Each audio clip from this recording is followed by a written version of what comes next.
Bem, boa tarde. Vamos dar início aqui ao evento 60 anos do golpe militar.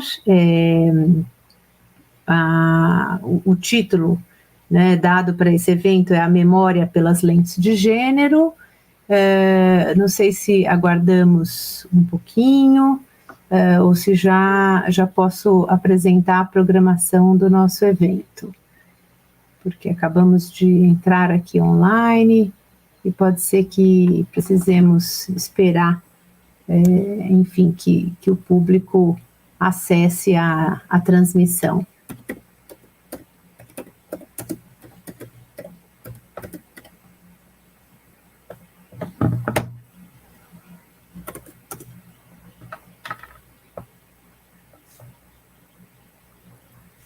Bem, acho que vamos iniciar então, né? Porque estamos aqui dentro do nosso tempo. É uma satisfação dar início aqui a esse evento, essa mesa redonda proposta pelo GT de Gênero da Ampul São Paulo, que tem como coordenadora a professora Lídia Maria Viana Poças, que é também coordenadora do LIEG, o Laboratório Interdisciplinar de Estudos de Gênero. E eu mediarei esse debate na condição de vice-coordenadora do Núcleo de Gênero, do GT de Gênero da Ampul São Paulo, ao lado da professora Lídia, atuando aqui como professora do Departamento de História e também como coordenadora do grupo de pesquisa em Gênero e História da USP. O tema por nós apresentado como proposta é 60 anos da ditadura militar, a memória pelas lentes de gênero, e as apresentadoras dessa mesa são as professoras Lídia Poças, a professora Mariana Joffeli, da UDESC, a professora Lídia Poças da Unesp, e a professora Paula Franco, que está fazendo seu doutoramento na UNB. Eu pediria, por favor, para mudar o slide. Então, aqui, né, o título do nosso evento, da nossa mesa, e, por favor, o próximo slide. Aqui, as professoras e os títulos das suas apresentações, né? A professora Lídia Poças vai falar sobre esse tema das marchadeiras em tempos pretéritos e atuais. A professora Mariana Joffeli, da UDESC, do Instituto de Memória e Direitos Humanos da UDESC e da UFSC, vai falar sobre esse tema, o que faz o gênero na repressão política, e a professora Paula Franco, da UNB, doutoranda na UNB, vai falar sobre as comissões da verdade no Cone Sul, o passado latino-americano visto por lentes de gênero. Nós alteramos um pouquinho a ordem das apresentações. A primeira a apresentar será a professora Lídia, depois a professora Paula e então a professora Mariana. Depois do debate, da apresentação, cada uma tem de 20 a 30 minutos para fazer suas colocações. Nós faremos um debate com participação do público que pode comentar na seção de comentários do YouTube, na transmissão, né? E eu faço aqui uma mediação desse debate.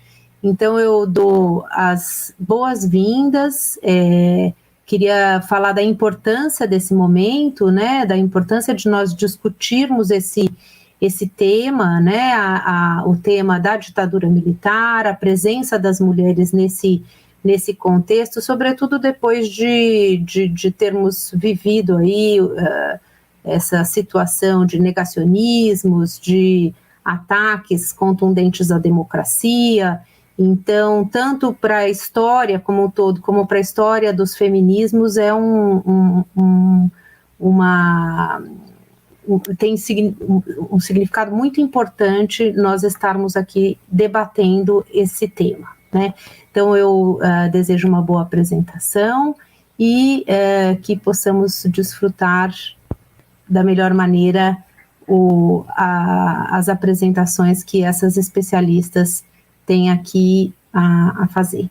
Então, vou passar a palavra, primeiramente, à professora Lídia Poças, e depois seguimos com as demais apresentadoras. Muito obrigada.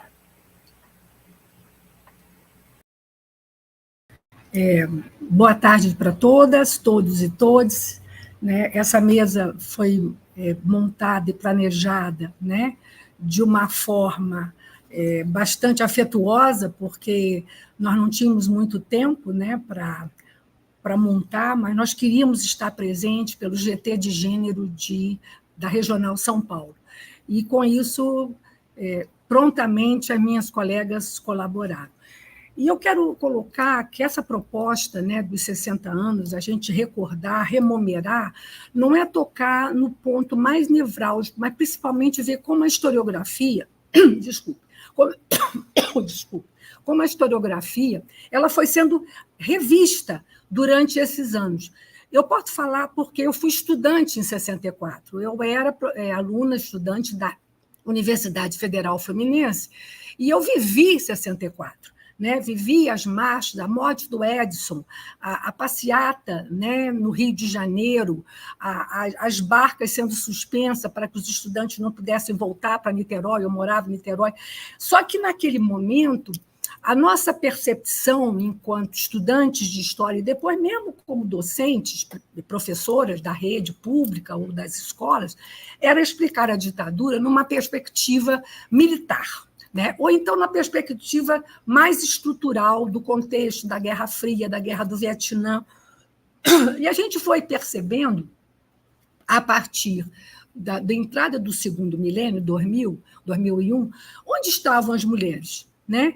Porque elas não apareciam enquanto sujeitos desse processo, porque as explicações eram de uma forma universalistas, homogêneas, se pensava numa estrutura, né?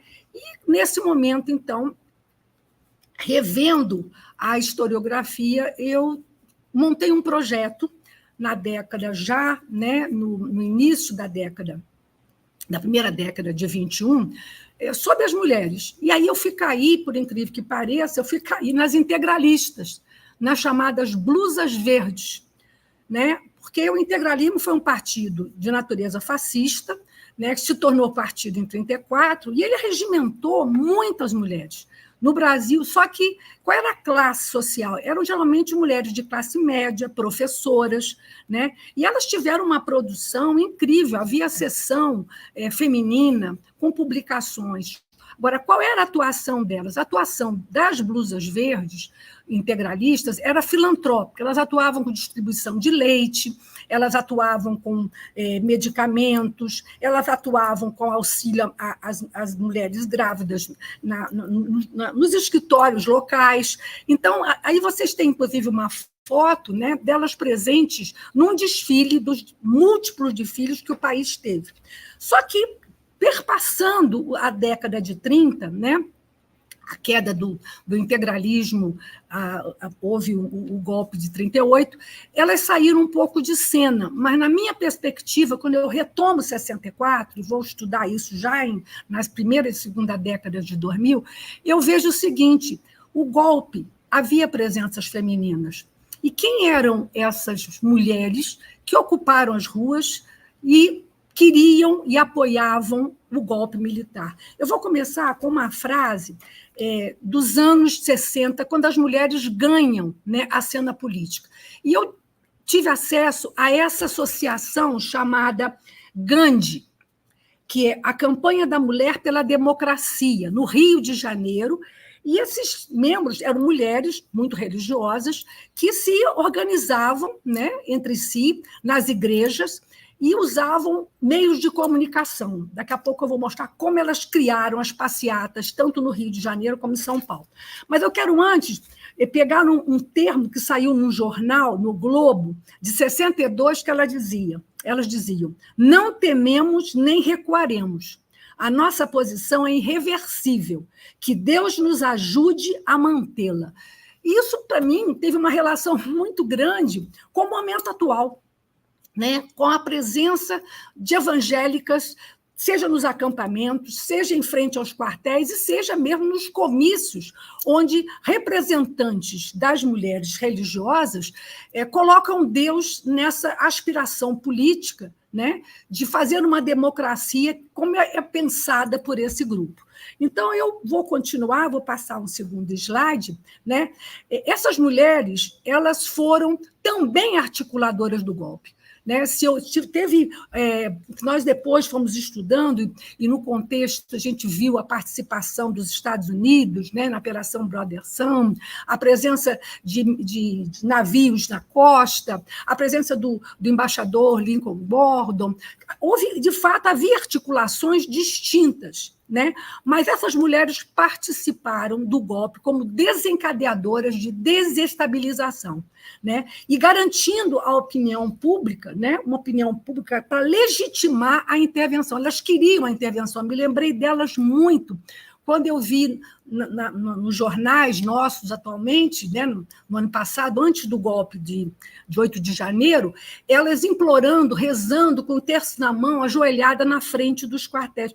Eu falei assim, é uma permanência histórica, porque não podemos dizer que a história se repete, não se repete nunca, mas é uma permanência da postura dessas mulheres, né, apoiando, né, uma situação antidemocrática, autoritária, que foi o que essas mulheres pregavam. Então, nessa perspectiva, eu vou explorar um pouquinho, né, o papel dessas mulheres, né? Eu quero trazer aqui. Essa campanha das marchadeiras, vocês vejam, elas desfilavam pelas ruas do Rio de Janeiro, que é o que eu mais tenho, o material que eu mais tenho no Rio de Janeiro, né? E essa campanha foi lançada em 12 de julho de 62. Veja bem, eu ainda cursava a UF como... Né, eu estava entrando na universidade e eu vi essas mulheres na rua apoiando o golpe, e a gente tinha uma contradição entre o que a gente estava discutindo dentro da universidade e a realidade, né, da cidade. E as marchadeiras, então, colocavam que elas não iam... tinha o porta-voz, se você vê, são mulheres de classe média, né? Eu até, na proposta aqui da minha pesquisa, eu vejo essas mulheres como talvez descendentes de alguma das mulheres que também foram blusas verdes, talvez avós, né? Talvez alguma parente. Elas tinham tudo, só não tinham os uniformes, porque o integralismo assumiu uma questão mais totalitária, né? Até a gestualidade, até o corpo das mulheres tinham que ser também tomadas pela doutrina integralista.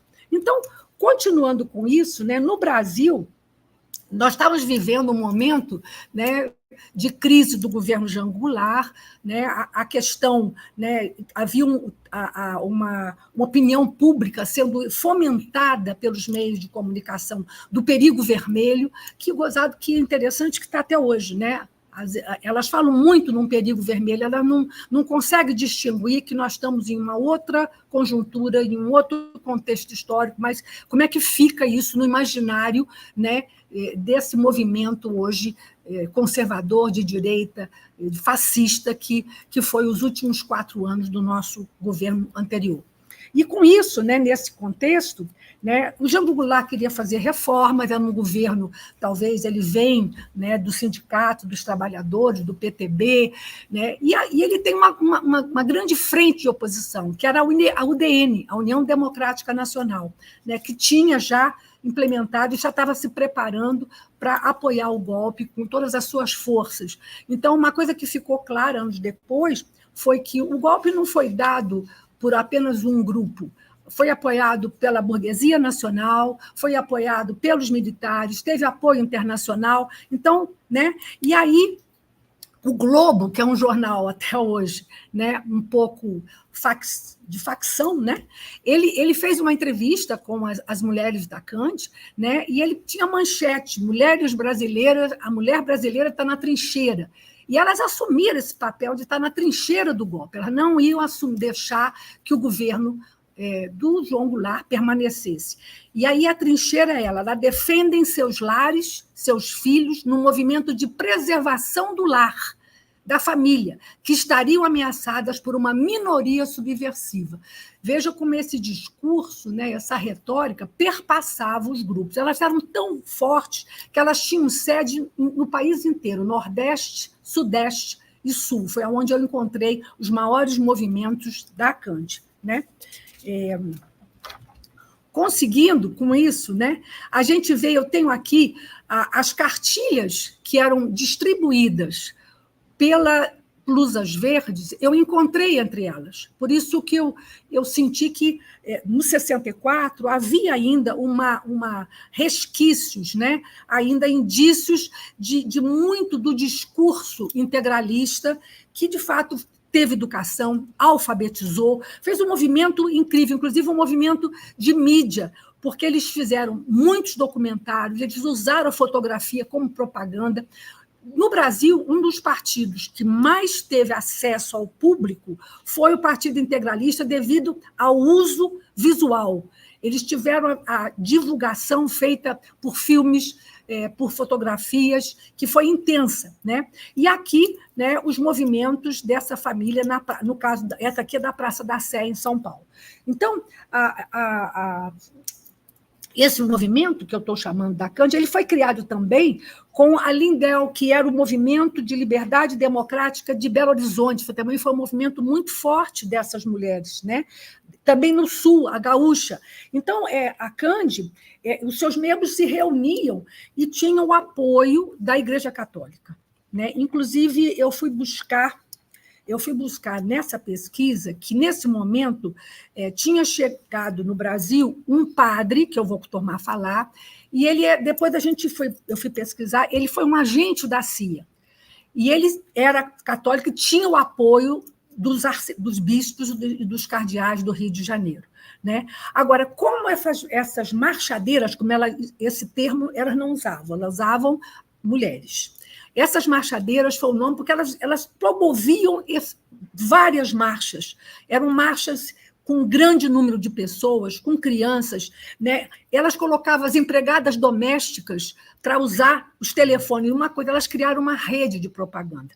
Essa rede e eu tive acesso a algumas cartas que elas mandavam pelos correios, né? Mas a cadeia telefônica, que nós podemos chamar da Revolução Telefônica de 62, 64, foi incrível, porque elas combinavam, tem até um relato aqui, que uma delas, né, isso foi as estratégias que elas adotaram, né? Elas pediam que cada senhora, isso foi a Cândido que organizou no Brasil inteiro, a cada senhora que recebesse a proclamação, da onde teria o evento, mandasse para 5 pessoas, e essas 5 mandavam para 5 pessoas. Então, vejam, elas tinham um movimento de mobilização que tomou o país, né? Essa mobilização, ela colocava 35 mil mulheres em marcha, tanto na marcha da Praça da República, e aí tem um depoimento da Sestine, que é uma senhora da Cândido, que dizia, uma delas, eu estou telefonando por parte da dona Leonor Mendes de Barros, esposa do governador Adhemar de Barros, que foi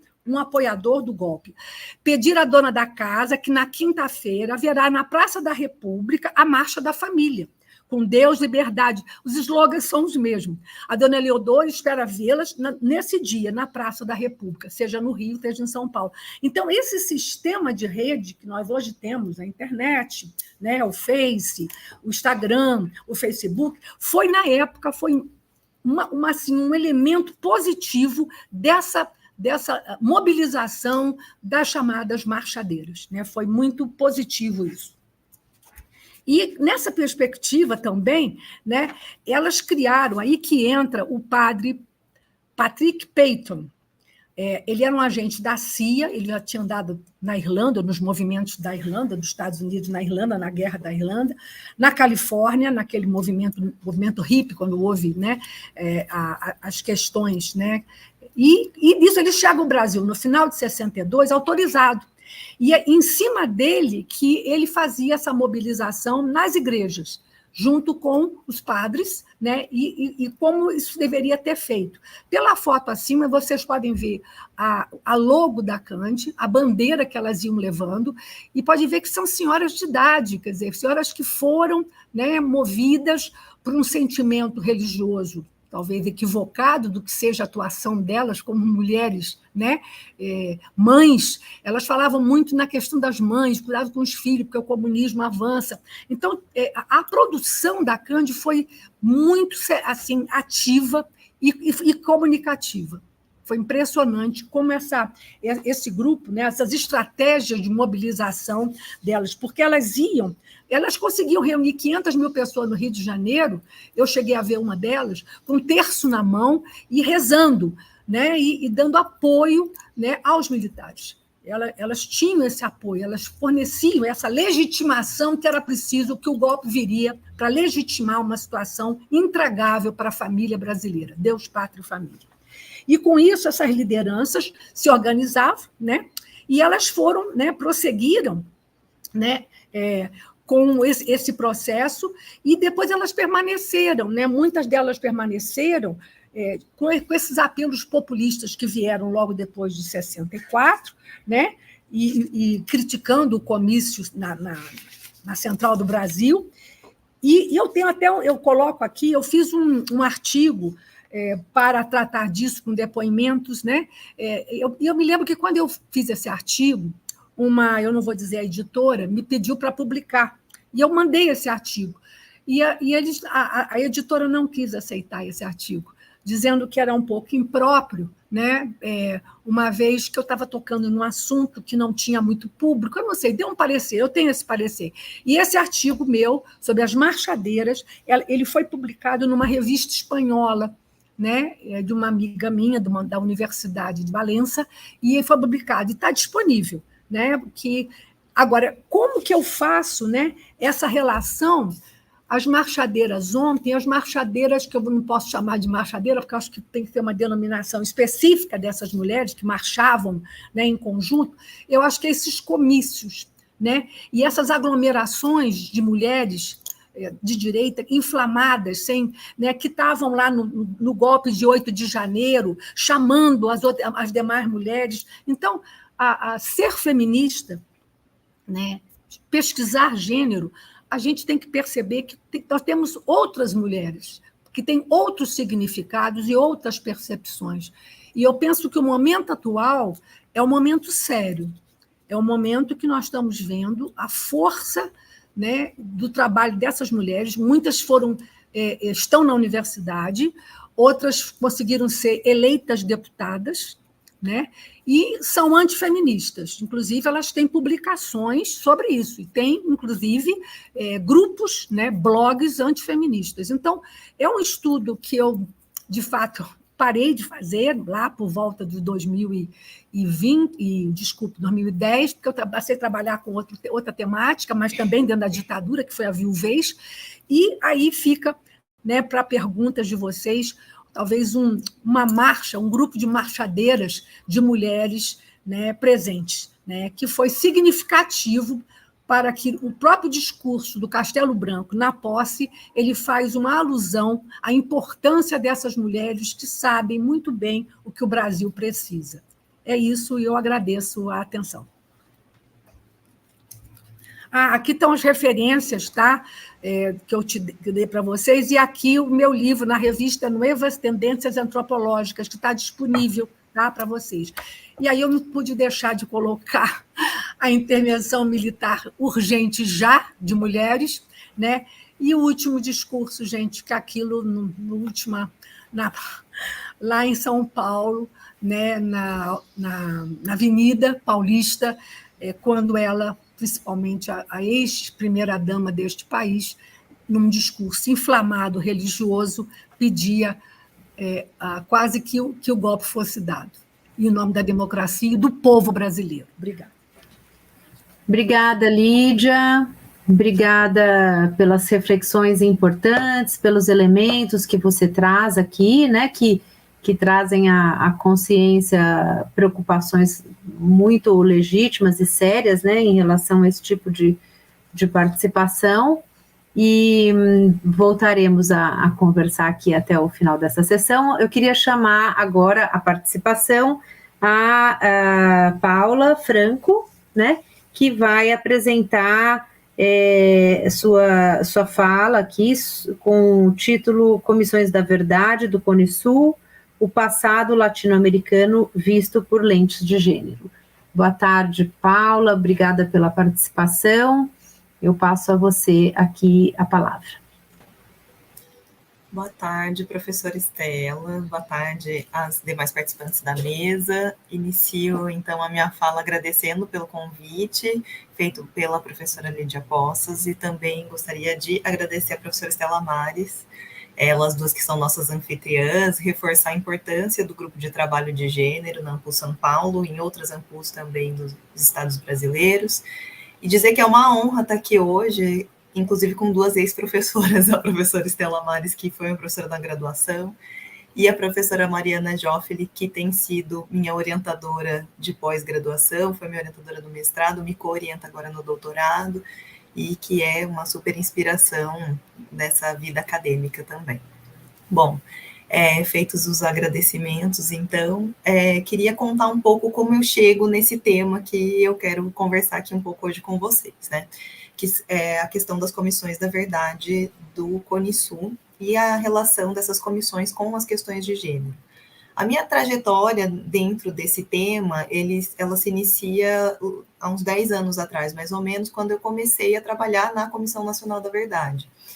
E logo em seguida, no ano seguinte, em 2015, eu postulo, então, o meu projeto de mestrado na Universidade do Estado de Santa Catarina, né, junto com a professora Mariana Joffeli, inicio, então, um projeto de pesquisa justamente para refletir sobre como as comissões da verdade aqui no Brasil lidaram com a questão de gênero. E aí, partindo de um pressuposto de um cenário bastante específico que a gente tem aqui no Brasil, né? Que se inicia com a Comissão Nacional da Verdade, lá em 2011, com a lei que inicia a Comissão Nacional, e que enseja um processo mais não tão centralizado, não tão controlado pelo Estado brasileiro, de erupção de comissões setoriais, estaduais e municipais. Então, para a pesquisa do mestrado, eu foquei tanto na Comissão Nacional quanto nas comissões estaduais que tinham tido alguma abordagem, alguma interação com esse aspecto, né, com essa categoria de gênero nos seus trabalhos. E qual que era o desafio colocado para essas comissões? Eu vou começar daí, porque isso vai ser retomado ao longo da fala.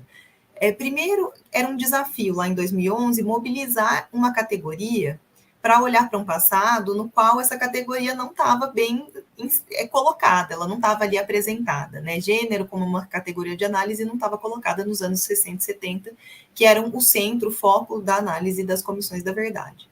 Então, com esse desafio de adotar lentes novas para ler esse passado que já havia sido continuamente relatado em outros trabalhos, seja acadêmicos ou mesmo relatos oficiais de Estado, estava também o desafio um pouco de apresentar e produzir algum processo de construção, fortalecimento dessa categoria e, de alguma maneira, também uma assimilação dessa categoria, tanto por quem havia sofrido crimes e violências durante a ditadura e que a gente sabe pelos relatos que muita gente que, inclusive, sofreu estupros, não enxergava naquele momento que se tratava de uma violência desse tipo, né? Então, essa assimilação, essa sensibilização foi necessária, mas também era necessário fazer essa assimilação e essa sensibilização com um público maior, não só das vítimas diretas, mas também de pesquisadoras e pesquisadores que não estavam de uma maneira mais íntima familiarizadas com essa categoria, não entendiam que ali nessa categoria residia um campo de investigação bastante robusto e muito pouco explorado até então. Então, essa série de desafios se colocava no momento de iniciar essa trilha de investigação pelas comissões da verdade, né? E essa constatação a respeito da dificuldade sobre a inserção e a circulação desse tema, ela é bastante evidente para quem está familiarizado com os relatos sobre torturas durante a ditadura, né? São relatos que inicialmente não eram tão comuns relacionados à violência sexual e que passaram a ser mais comuns conforme esse assunto ganhou uma maior notoriedade entre as pesquisas, como uma tipologia criminal também. Então, a gente vai ver ao longo dessa apresentação que é uma confluência de fatores que leva à constituição de um cenário possível para que esses testemunhos também venham à tona, né? E, obviamente, que toda essa série de dificuldades, ela não foi uma exclusividade brasileira, né? As comissões que a gente acompanha pelo Cone Sul, elas partilharam dificuldades similares. Então, para começar do começo, assim, o passo 1, vamos entender um pouco o que são essas comissões da verdade, né? Essas comissões da verdade, elas são políticas de memória, como diria a historiadora Caroline Bauer, e como qualquer outra política de memória, ela faz uma seleção e, portanto, também uma hierarquização dos temas que estão colocados no passado, dos acontecimentos desse passado, né? Outro fator bastante importante para entender essas comissões da verdade é que elas são organismos estabelecidos oficialmente pelos estados que acabaram de atravessar conflitos armados ou ditaduras militares. Então, ela guarda uma expectativa de um relato oficial sobre o passado. E também, o jurista Renan Quinalha fala sobre isso, né? Ela resulta numa lembrança autorizada sobre o passado. Então, autorizada justamente porque ela resulta de um esforço oficial, né? Que acontece no seio do Estado. As comissões da verdade, elas também têm um compromisso bastante íntimo com a apuração de uma categoria que está colocada para a justiça, que é a categoria das graves violações de direitos humanos. Então, a preocupação essencial, central e nevrálgica dessas comissões estaria justamente, né, isso, tem vários documentos da ONU que falam isso, inclusive, estariam justamente nisso que pode ser enquadrado como uma grave violação de direitos humanos, ou seja, um crime aberrante, uma violência extrema, né? Além disso, os pontos que definem essas comissões, né, ou seja, o que precisa ser investigado por uma comissão da verdade para que ela seja chamada de comissão da verdade, isso não é bem definido, isso não parte de um roteiro pré-estabelecido e ensaiado. Então, essas comissões, elas têm uma certa liberdade para se adaptar ao cenário em que elas estão inseridas, né? Então, a gente vai ver aqui ao longo dessa apresentação que cada comissão da verdade resultou em diferentes relatórios finais, informes finais, justamente porque diferentes acontecimentos foram hierarquizados e prevaleceram nesse relato oficial, né?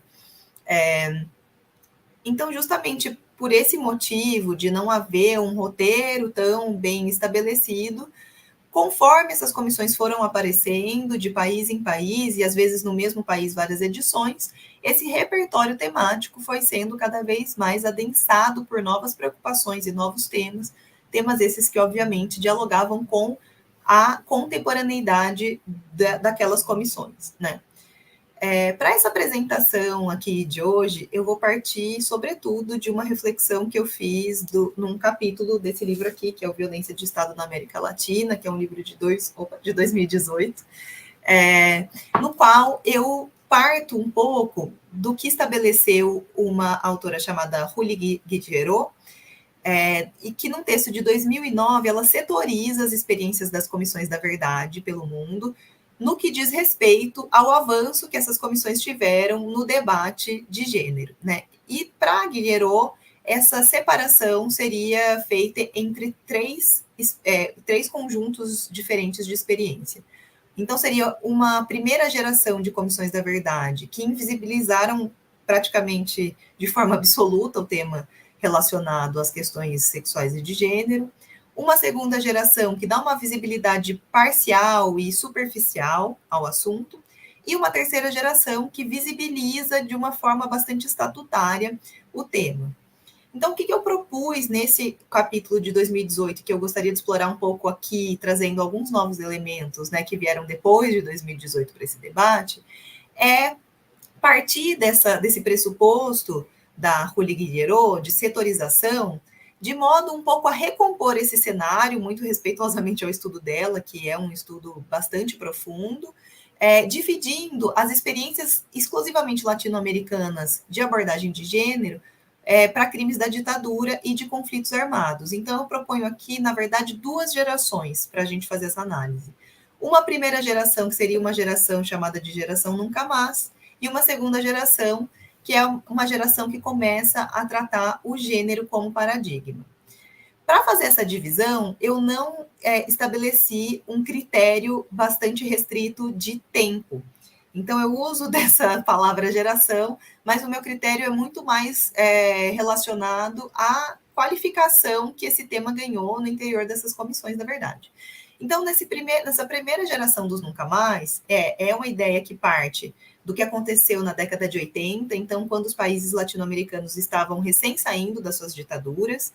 É uma ideia que foi bastante abordada já pela professora Mariana Joffeli, que está aqui nessa mesa com a gente, né? Inclusive, ela tem artigos sobre isso, um deles, o Memória, Gênero e Repressão Política no Cone Sul, de 2010.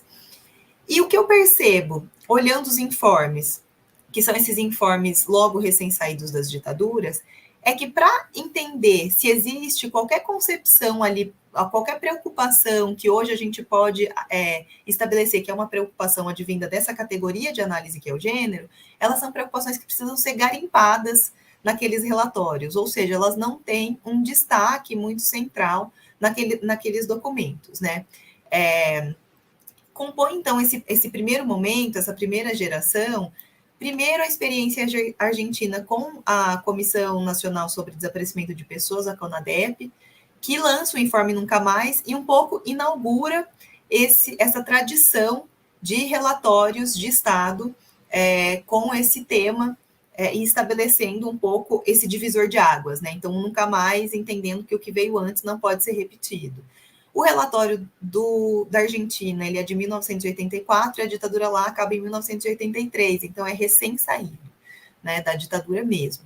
Eu trago ainda para a gente conversar que a experiência uruguaia com o informe produzido pelo Serviço de Paz e Justiça e a experiência brasileira com o projeto Nunca Mais, que tem uma similaridade entre elas, porque elas advêm da sociedade civil, elas não são relatos oficiais de Estado, mas eu acho que elas ajudam a compor esse cenário dessa primeira geração. E ainda agregaria aqui a experiência chilena com a Comissão RET. Todas essas comissões, elas mantêm uma predileção pelo levantamento percentual dos casos de violência, quando a gente está falando aqui da questão de gênero, né? São comissões que trabalham especialmente com a questão do desaparecimento e da tortura. Então, qualquer reflexão que converse com essa categoria de análise de gênero, lembrando que essa categoria não está colocada em nenhum desses informes dessa maneira, nominalmente, mas qualquer menção relacionada a isso, ela é feita de uma maneira bastante quantitativa, né? Tentando entender qual é o impacto que as violências tiveram sobre homens e sobre mulheres. Isso aparece bastante evidentemente no informe Nunca Mais da Argentina, de 84, e desse informe eu destacaria uma noção ou uma preocupação com a questão das mulheres encarceradas no período de gestação.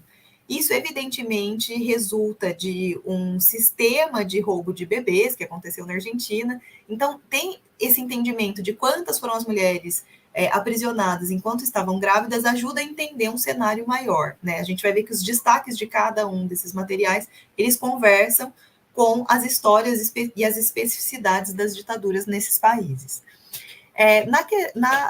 No caso brasileiro, com o projeto Brasil Nunca Mais, que derivou depois de uma publicação de 1985 de mesmo nome, a gente pode destacar as denúncias nominais que algumas mulheres fizeram sobre estupros sofridos quando estiveram ou em situação de encarceramento ou numa situação clandestina de sequestro, né? Desses nomes, eu destacaria o relato da Inês Etienne Romeu, que consegue objetivamente falar sobre o estupro que sofreu e, inclusive, denunciar o nome do autor desse crime, né? Isso não era comum naquele momento, na década de 80, mas o Brasil Nunca Mais traz alguns relatos e mostra que esse crime sempre foi denunciado. E talvez a gente tenha visto com olhos menos preocupados ao longo do tempo a frequência desses crimes, né? No caso do Uruguai, há um destaque sobre as violações sexuais e eles fazem uma reflexão sobre essas violações terem acontecido de forma equilibrada entre homens e mulheres, mas fazem uma ressalva e consideram que se trata de um fato de muito difícil comunicação e que, portanto, pode sim ter pode ter uma subnotificação nos casos que eles tinham conseguido levantar até então, né? E eles dão espaço no informe a um depoimento de um militar que escanteia de maneira muito objetiva as mulheres que sofreram violências diversas nesse período. Ele diz que as mulheres uruguaias que sofreram violências, que foram presas, elas foram presas por serem irmãs, mães de militantes e não militantes políticas de fato, e que mesmo assim sofreram as piores aberrações. Isso é interessante para a gente notar qual o lugar que a mulher vinha ocupando no espaço, na arena pública, na década de 60 e 70, mas também na década de 80 ainda, né, sendo um pouco secundarizadas no seu protagonismo e na sua agência e escolhas políticas. Vale a pena ressaltar que o Uruguai teve uma segunda experiência de Comissão da Verdade, e nessa segunda experiência que acontece lá nos anos 2000, tampouco teve grandes avanços nessa perspectiva de gênero. E, finalmente, eu encerraria essa primeira geração com a experiência chilena, que é da década de 90, logo após ser encerrada a ditadura lá. É uma comissão que, assim como a Comissão Argentina, também trabalha numa lógica bastante vinculada à teoria dos dois demônios, ou seja, que a oposição à ditadura cometeu crimes tão aberrantes quanto o próprio Estado terrorista, né? Isso está colocado de alguma maneira nesse primeiro informe. E o foco, também como a experiência argentina, se mantém em relação aos casos de desaparecimento. Então, não há um espaço privilegiado para trabalhar questões relacionadas às especificidades de violências sofridas pelas mulheres ou nada do gênero, né? Então, nessa primeira geração de comissões da verdade, essas comissões da verdade, elas ainda não apresentam como meios bem estabelecidos de investigação a questão de gênero, né? Então, elas se posicionam de uma forma bastante superficial em relação ao tema. De modo geral, essas comissões elas foram iniciativas bastante importantes, porque elas geraram uma primeira versão relatada sobre os acontecimentos violentos das ditaduras, né? Tiveram um esforço de sistematização, mas não avançam tanto na temática específica de gênero. Elas aplicam a lente de gênero para possibilitar, elas não aplicam a lente de gênero para possibilitar leituras mais profundas em relação à vivência, tanto de mulheres quanto de homens nesse período, né? Sobre isso, acho importante ainda dizer que aqui a gente está tratando de um início do movimento feminista organizado, né? Com o fim das ditaduras, e isso fica bastante evidente no Brasil, as mulheres voltam a ocupar um espaço de organização progressista no cenário público, e esse movimento embrionário, nesse momento da década de 80, também interage bastante com um fator que é um obstáculo para o próprio desenvolvimento da reflexão a partir das lentes de gênero para olhar para os crimes da ditadura. Então, a gente vai perceber que só nessa segunda geração de comissões da verdade que esse tema entra de uma forma mais contundente nos relatos das comissões, né?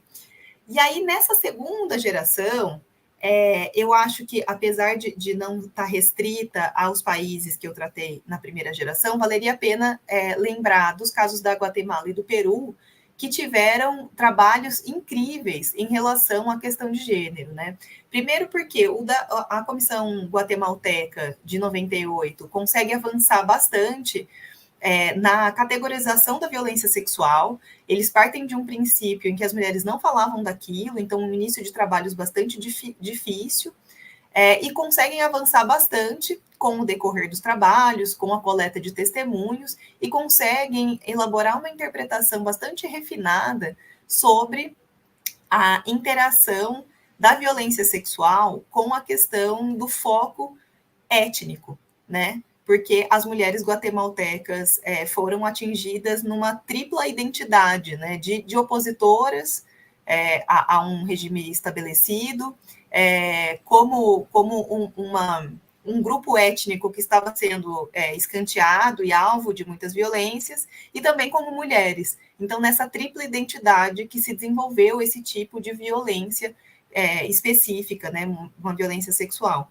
E aí, os percentuais que eles chegaram são absurdos, assim, praticamente todas as mulheres sofreram algum tipo de violência sexual, todas as mulheres consultadas, né, ao longo dos trabalhos da Comissão da Guatemala. E, igualmente, a Comissão do Peru, que encerra os trabalhos em 2003, também constata que as mulheres inicialmente não falavam basicamente nada sobre esse tipo de violência, e que depois que eles aplicaram, inclusive, algumas estratégias metodológicas, contrataram consultorias específicas, colocaram mais mulheres para colherem esses relatos, eles tiveram um êxito de pesquisa investigativo e também chegaram a números assim alarmantes em relação às violências sofridas por essas mulheres. Ainda nessa segunda geração, estaria uma segunda experiência chilena, que teve uma segunda versão de Comissão da Verdade, a Comissão Valek, que essa, sim, destaca sessões específicas do seu informe final para falar sobre violências experienciadas especificamente por mulheres, né?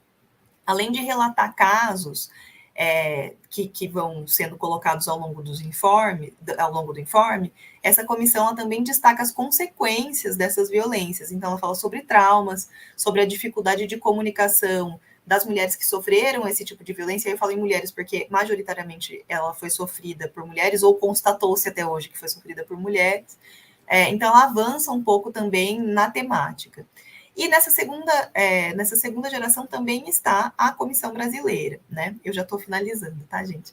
A Comissão Nacional da Verdade aqui no Brasil, ela só começa seus trabalhos em 2012, depois de uma lei que é aprovada em 2011, e lança seu relatório final em 2014.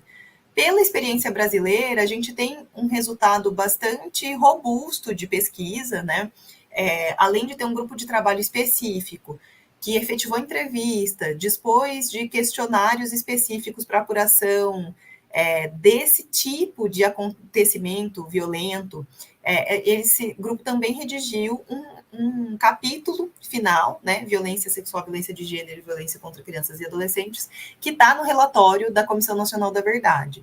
Além disso, esse grupo também foi bastante impulsionado pela existência das outras comissões, dessas comissões estaduais, municipais e setoriais, né? E aí eu destaco o protagonismo que a Comissão da Verdade Rubens Paiva de São Paulo teve nessa história, principalmente com a atuação da Amelinha Teles, que é uma feminista e também trabalhava na Comissão Estadual de São Paulo, e que colocou esse tema sempre como um tema a ser tratado com prioridade. Eu acho que isso é um fator que impulsionou muito os trabalhos desse assunto na Comissão Nacional da Verdade também.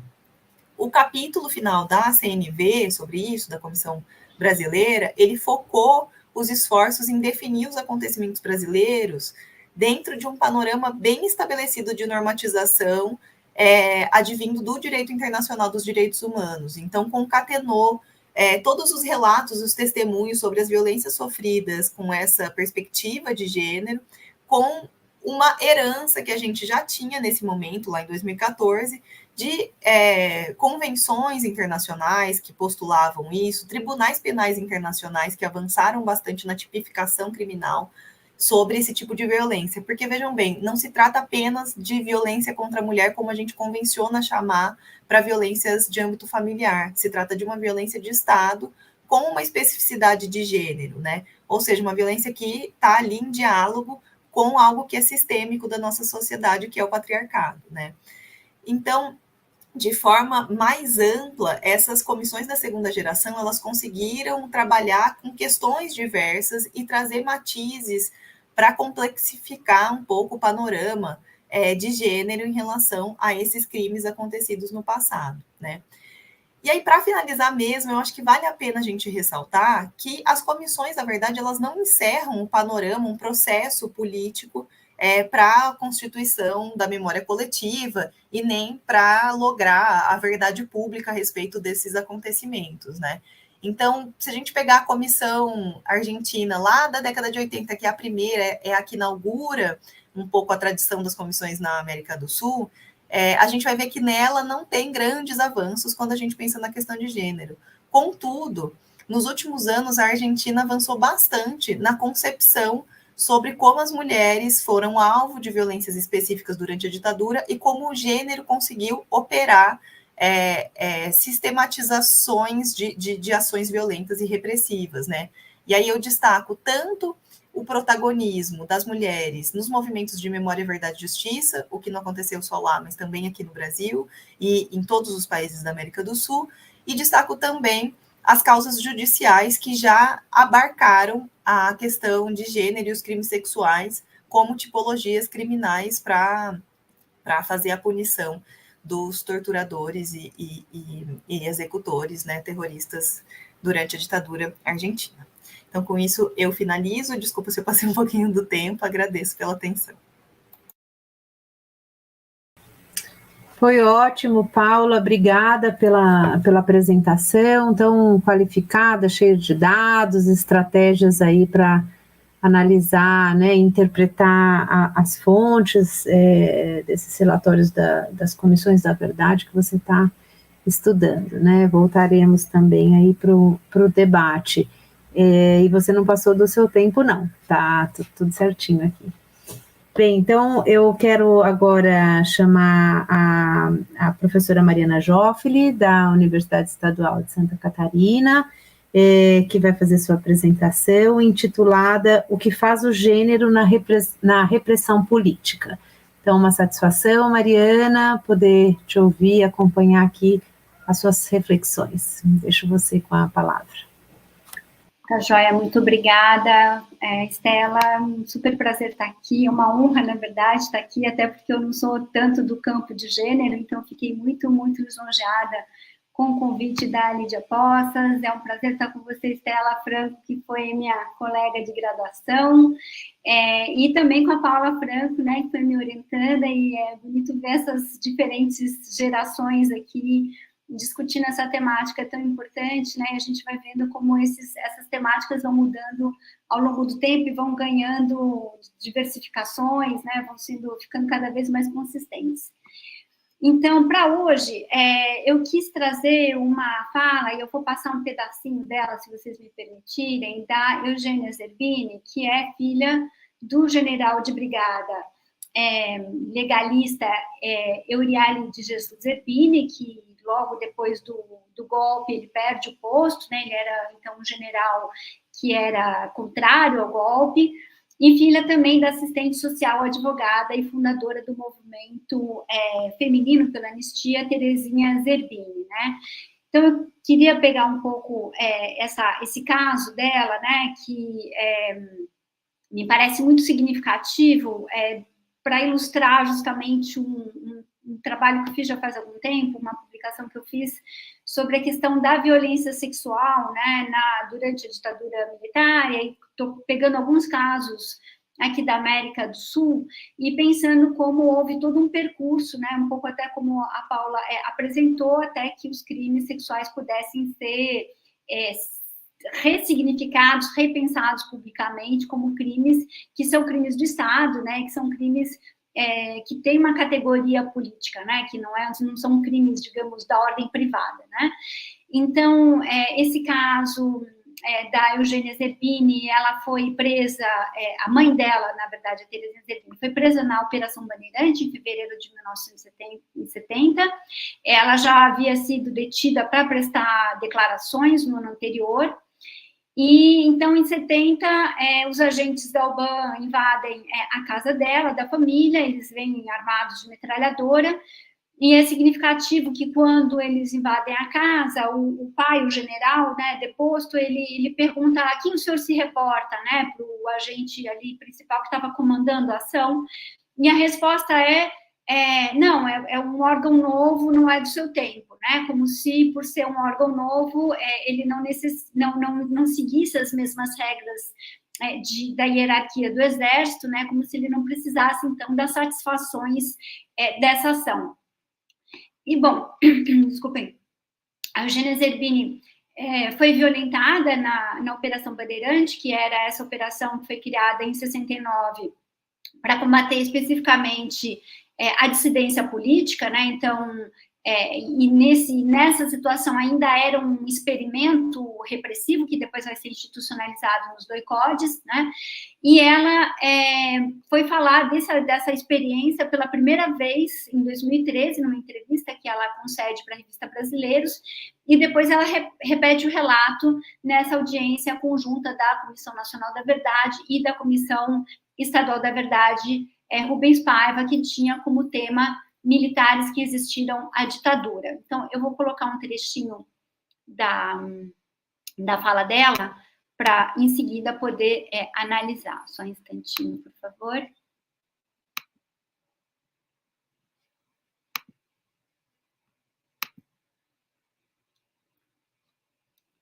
Muito bem, espero que esteja audível. Eu resolvi cumprir minha promessa, né? Minha mãe não apareceu, eu fiquei em casa. Eu falo, nessas horas, eu falo para eu digo, eu não enlouqueci porque Deus não quis. E por quê? Do meu pai eu herdei o amor pela leitura e também o fascínio por música. Então, eu lia de uma forma compulsiva, ouvia música clássica e ficava, enfim, isso é que me manteve forte. Quer dizer, mais forte do que minha mãe queria que eu fosse. E na sexta-feira eu resolvi cumprir minha promessa, levar as coisas para minha mãe. Então, eu me arrumei e tomei um táxi, porque era na Rua Tutóia. Eu sabia o que acontecia na Operação Bandeirantes, porque eu via conversas. Minha mãe abrigou muita gente na vida, protegia muita gente. Eu sabia que não era um lugar bom para se ir, né? Mas eu precisava ir. E eu peguei e fui lá.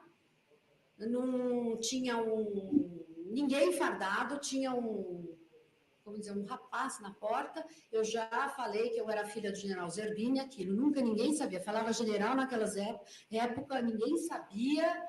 Sim, passou, eu passei. Daí ele já me levou para alguém já mais para dentro, assim, era uma mesinha bem na porta. Eu falei que eu era filha do general Zerbini, eu queria falar com o oficial do dia. Isso eu tinha aprendido, que a gente tem quando no quartel fala, quem é o oficial do dia? E aparece o oficial de plantão. E assim eu fiz, né? Logo em seguida veio alguém assim.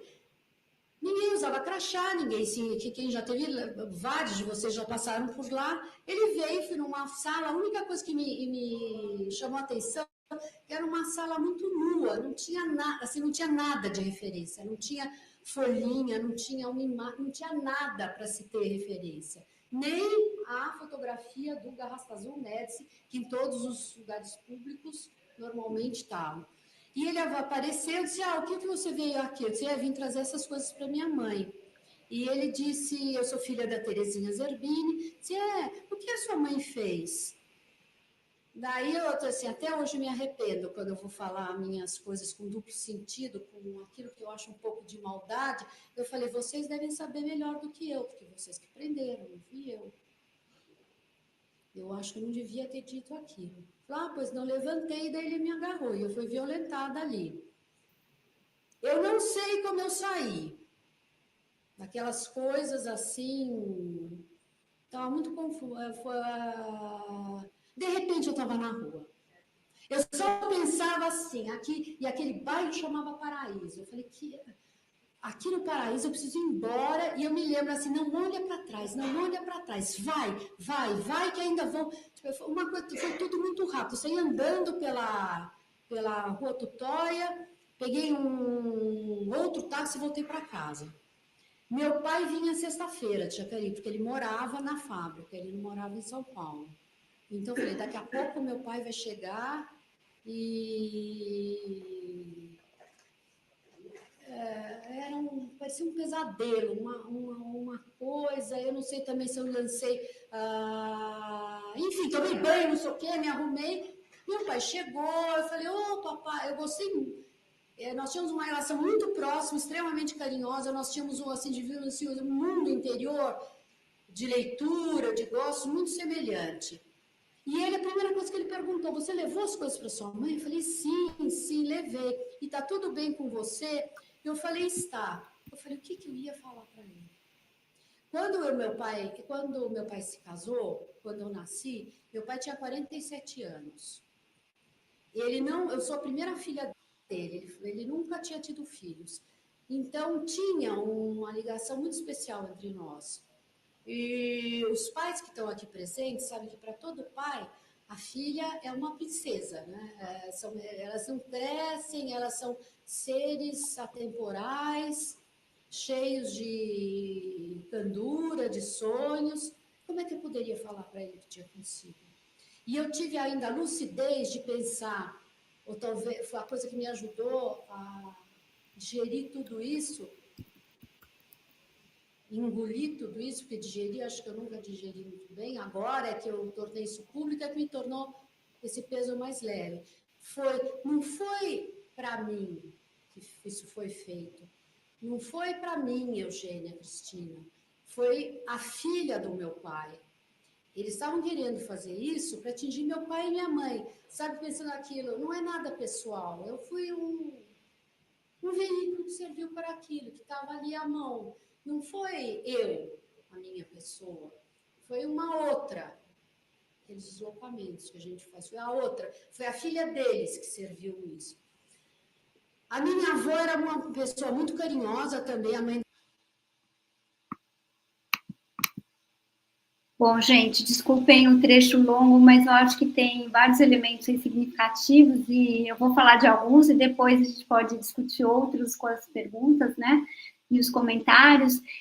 Bom, primeira coisa a dizer, eu acho que é importante mencionar que vários autores, né, como a Ana Rita Fonteles Duarte, o Ben Cowan e diversos outros já escreveram, né, sobre o modelo de família heteronormativa, associada à doutrina de segurança nacional, né, como a ditadura tinha papéis de gênero muito definidos, né, esse modelo de família burguesa, cada um no seu lugar, né, com as suas possibilidades, os seus limites, mas assim sempre muito restrito o lugar da mulher, né, e pensando a família como uma célula da moralidade do projeto autoritário, né, e assim como também comentaram desse tema do pânico moral, né, que causava o fato das mulheres estarem entrando em outras esferas, né, enfim, toda a questão associada a outras sexualidades, né, e aí a gente tem um tema muito importante, que é essa questão da fronteira do público e do privado, né, dos papéis de gênero,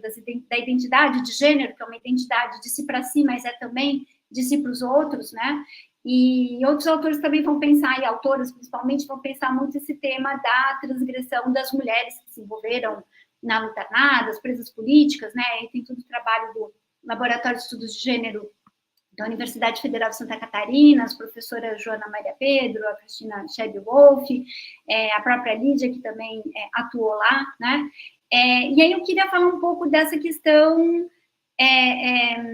Inclusive, desculpa, o próprio LEG trabalha um pouco esse tema dos usos de gênero que se fazia na época, inclusive no ativismo feminino, né? Então, a própria Terezinha Zerbini, a mãe da Eunice, quando ela vai... da Eugênia, quando ela, assim, logo depois do golpe, ela escreve uma carta, né?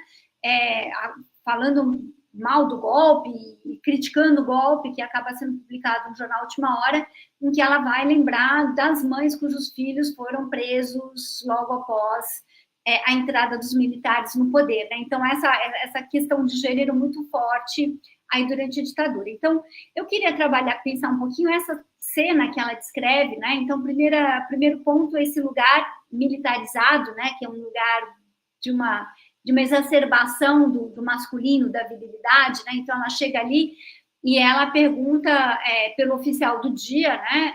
E se coloca como a filha do general, né? Então, ela se insere nessa hierarquia do masculino.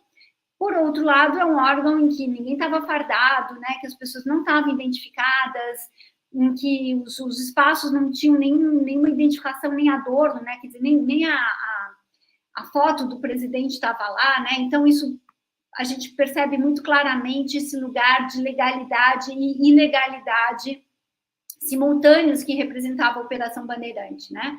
E aí ela, menor de idade, ela tinha 16 anos, né? E no que ela responde, né? A pergunta que o agente faz para ela, né? Por que sua mãe foi presa? Ela diz: não sei, vocês que têm que saber, foram vocês que prenderam, ato contínuo, né? Ela descreve que ele levanta, né? Ele agarra e violenta, né? Então, esse agente, nessa cena, ele não tem nenhuma identificação, ele não está fardado, né? Ele é alguém cujo nome ela não sabe, que ela não chega a descrever, né? Então, essa ideia desse agente desconhecido que passa a ser um pouco essa face não muito personificada do que foi a violência do Estado, né? E aí os afetos envolvidos desse agente, né? Quer dizer, a gente vê pela cena que ela descreve que foi uma reação muito abrupta dele, né? E a gente pode pensar nos afetos envolvidos de ódio, da humilhação que ele pode ter sentido por uma filha de general caçado ter ousado, né? Responder dessa maneira a ele, né? E aqui eu retomo um pouco os trabalhos do Santiago Garanho, o colega argentino que trabalha com a Operação Tucumã, que é uma operação repressiva que acontece na Argentina em 1975, logo antes do golpe, e que, na acepção dele, foi uma espécie de laboratório da violência repressiva para a ditadura argentina de 1976. Né? Então, ele vai trabalhar muito, ele acabou de lançar um livro, inclusive, sobre isso, sobre a questão da operação pensada sob uma lente de gênero, né? Ele trabalha muito a questão dos sentimentos envolvidos, né? Então, do ódio, do desejo de vingança, né? Essas marcas do exercício da violência masculina que também são ativados, né, pelo exército como masculinidade, valentia, coragem, heroísmo, para atuar na repressão política, né? E, ao mesmo tempo, a gente percebe que esse agente, quer dizer, ele estava completamente certo da impunidade dele, né? Ele estava ali, e é curiosa também essa questão dessa fronteira desse ato de violência, porque é um ato de violência num lugar representado pelo em que o Estado está, mas o Estado não está muito identificado, né? E na qual ele vai reagir, provavelmente não seguindo uma consigna do Exército, nenhuma diretriz que estivesse em nenhum manual, mas muito seguro da ação dele, da possibilidade ali desse ato de violência contra uma mulher, né, uma menina, né, uma menina menor de idade. Na cena, ela, então, a primeira coisa que faz, ela descreve muito rapidamente o ato da violência, né? Quer dizer, ela parece que isso, de alguma forma, ela tira, né, a centralidade disso, então ela quer sair dali, daqui a pouco ela se vê fora do órgão, né? E a questão do nome do bairro, que vem com muita ironia, né? Que é o bairro Paraíso, que remete também a um lugar que foi instalado no coração de um bairro residencial de classe média alta de São Paulo, né? Que é a Rua Tutóia. Então, ela sai, não quer olhar para trás. E ela relata isso de uma maneira muito forte. Eu tomei um banho, né? Assim, como precisando se lavar dessa experiência, né? E também o relato do arrependimento pela ousadia. E ela diz que até hoje ela se arrepende, né? Eu já vou voltar um pouquinho nisso. Então, a questão da violência sexual, ela está bem nesse entroncamento do público e do privado, porque, de alguma forma, ela entra nesse espaço de uma vergonha, né, que a mulher sente, porque ela, de alguma forma, é responsabilizada pela sociedade, né, de alguma forma, ela fez alguma coisa que atraiu esse ato contra si, então ela teria contribuído para a violência. E é muito comum que as mulheres que sofrem violência sexual introjetem, de alguma forma, uma certa parte de responsabilidade, né? E daí uma dificuldade tão grande que é relatada muito comumente por mulheres que foram presas e sofreram violações, não só no Brasil, mas na América Latina, né? De guardar o silêncio em relação a filhos, familiares, porque essa é uma vergonha que se espalha, que contamina a família toda, né? E aí, no caso da Eugênia Zerbini, é interessante porque, ao mesmo tempo, esse silêncio dela, né, tem a ver com isso, de não transmitir esse ato de violência aos pais, né, e aí ela comenta toda essa questão de gênero na relação dela com o pai, que a vê como uma princesinha, né, então, de repente, a princesinha conspurcada, né, pela violência sexual, quer dizer, uma coisa que ela considera que seria demais para ele, né? Então, ela mantém o silêncio, por um lado, para não fazer com que a violência atinja todo o seu objetivo repressivo, no sentido de atingir os pais também, né? Mas, ao mesmo tempo, ela diz que até hoje ela se arrepende da resposta, ou seja, em algum nível ela parece se sentir responsável por esse ato de violência, né? Por ter tido a ousadia de dar uma resposta que teve esse ato como uma contra-resposta, digamos assim, né? Por outro lado, é muito interessante como ela vai interpretar essa violência como um ato institucional, uma violência institucional que não é dirigida a ela individualmente, como pessoa, como ser humano, mas é dirigida à figura pública da filha de um general, né, e de uma advogada. Então, essa maneira que ela tem, então, de racionalizar a experiência, né, e de conseguir se criar um certo distanciamento entre o que ela havia sofrido no corpo, né, como algo que não dizia respeito a ela pessoalmente, né, é muito interessante e é um esforço realmente de conseguir justamente fazer o que nós levamos algumas décadas como sociedade para fazer, que é perceber que o crime sexual nessas circunstâncias é um crime do Estado, é um crime que é perpetrado dentro de uma lógica de imposição de uma certa ordem política, né? Então, é um crime político. Ao mesmo tempo, a gente percebe, então, que ela diz que ela quase enlouqueceu, né? Então, que ela vai se refugiar na leitura, na música, para poder lidar com isso, até porque na família, em outro momento, ela também explica que ela também não pôde falar para contar para outros familiares, porque ninguém ia entender o que tinha acontecido com ela, outras pessoas não iam acreditar no que tinha acontecido com ela, né? Então, é um sofrimento que ela guarda para si, que ela tranca em si, ao mesmo tempo como um ato de resistência, ao mesmo tempo como algo que fica, como é que eu vou dizer, no âmbito individual, né?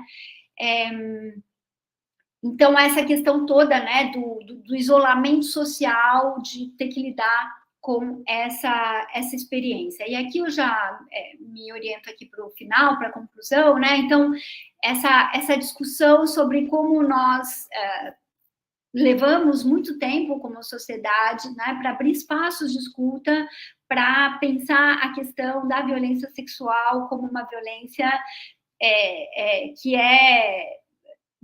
que não é uma violência, bom, em alguns espaços, né, que não é uma violência, em primeiro lugar, motivada pela própria mulher, pela própria vítima que sofre a violência, né, e no caso de pensar a violência sexual dentro do contexto da ditadura militar, de atribuir o significado político que tem esse ato, né, então, ainda que tenha sido uma decisão aparentemente individual desse agente, né, repressivo, aconteceu dentro, ela foi permitida, né, e ela aconteceu dentro justamente de um órgão que pertencia ao Exército, né, então, todo um desenvolvimento que foi necessário, a Paula falou um tanto disso, né, e até eu aqui retomo o título da dissertação de mestrado dela, A Escuta que Produz a Fala, né, que é justamente como, a possibilidade de espaços de escuta que vão ressignificar essas experiências que estavam, de certa forma, ali presas e enclausuradas no âmbito do privado, né, para poder torná-las públicas e dar um novo significado a elas, né, e aqui eu queria chamar a atenção para o fato de que ela disse, olha, eu procurei a Comissão Municipal da Verdade para tentar fazer esse relato, por que eu estou fazendo agora? Porque agora eu posso ser escutada e compreendida, né, de alguma forma, na dimensão toda que o tema merece, né, então a importância que, depois do que, de alguma forma, nesse período de transição, vou chamar das hierarquias das urgências, né, então, primeiro a necessidade de falar de desaparecidos, dos mortos, né, de descobrir quem foram, onde é que estavam, depois o tema da tortura, né, e só agora que a gente está podendo aí dar um espaço, ainda que continuando a impunidade, mas um espaço aí desde pelo menos as comissões da verdade, faz uma década, para repensar o lugar do crime sexual quando feito perpetrado por agentes do Estado nessas condições, né? E aí a gente também, é um momento que a gente vai, da última década para cá, né, repensar também essa questão dessas outras categorias, né, dos crimes de Estado contra populações indígenas, faveladas, quilombolas, camponeses, da comunidade LGBTQIA+, né, e atribuir, digamos, a categoria política a essas violências do Estado, né, e ressignificar, então, um entendimento que nós temos da ditadura militar, que não foi uma ditadura que simplesmente perseguiu dissidentes políticos, e já por isso seria algo absolutamente a ser combatido, mas uma ditadura que perseguiu uma série de categorias sociais, né, e de movimentos sociais, de grupos sociais, de formas distintas, né, mas de forma sistemática. Então, essa fala da Eugênia Zerbini, ela me parece muito sintomática, né, desse silêncio que deixa de ser silêncio, e como isso significa, então, nos leva a pensar em tantos outros silenciamentos sociais e políticos, né, que não encontraram aí vazão porque não encontraram uma escuta pública. É isso, obrigada. Muito obrigada, Mariana. Muito bom ouvir, já conhecia o seu texto, mas esses novos aportes aí, baseados no que você já vinha estudando e tinha apresentado, acrescentam aí novos elementos, né, às suas reflexões. Eu quero convidar, então, as outras historiadoras para que nós possamos começar aqui o nosso debate. Eu gostaria de fazer um comentário inicial, depois quero ler algumas manifestações, perguntas que estão aqui na seção de comentários da nossa mesa, e também tenho algumas perguntas pontuais para vocês, e acredito que temos tempo para que vocês também possam fazer comentários, questões umas às outras, né? Aqui, que pode ser ao vivo mesmo, né? Então, o primeiro comentário geral sobre a mesa, né? Além de, claro, parabenizar e agradecer, dizer da importância, falar da leitura atenta, né? Que nada ingênua que é feita aqui, né, nessas apresentações durante essa sessão, em relação ao período da ditadura militar, quer dizer, a Lídia, né, falando das mulheres que estão de um lado, digamos, que não é da resistência, mas que é de um lado da reação. Então, como é importante, não não pensar mulheres, né, como uma coisa homogênea, como uma categoria unívoca, né? Então, quer dizer, esses diferentes fracionamentos que atravessam o gênero, eu acho extremamente importante retirar esse caráter ingênuo que às vezes a gente ainda encontra, né? Enfim, não gosto muito dessa noção de senso comum, né? Porque coloca as pessoas que estudam num lugar talvez muito, enfim, uma certa presunção, né? Mas muitas vezes nos meios de comunicação, em redes sociais, a gente ainda encontra essa visão tanto quanto a crítica mesmo, né? Da história de gênero, da história das mulheres. E também ressalto o fato da Paula ter falado das comissões que são, nesse caso, resistentes a situações como a ditadura, situações de opressão, de autoritarismo, mas que na análise dela aparecem como um lugar oficial também, né, de produção de um discurso que ganha uma certa oficialidade. Então, eu acho bastante interessante e sofisticado, né, fazer esse tipo de análise. E, por fim, também meu comentário geral aí, nessa linha do trabalho da Mariana, quando analisa, né, a violência de Estado, é que o crime sexual como violência de Estado, né, que entendo que é um momento de criação de categorias para analisar um processo histórico que faz parte de um passado recente, né, e que muitas vezes se comunica ainda conosco, né, a Lídia abriu aqui a fala dela dizendo que participou desse momento, né, mas nós aqui nos vemos num tempo já, num tempo histórico em que nós temos condições de olhar para esse passado e criar essas categorias, né, de análise e entender como algo, digamos, em relação ao que nós podemos realizar uma leitura crítica, uma leitura histórica, né?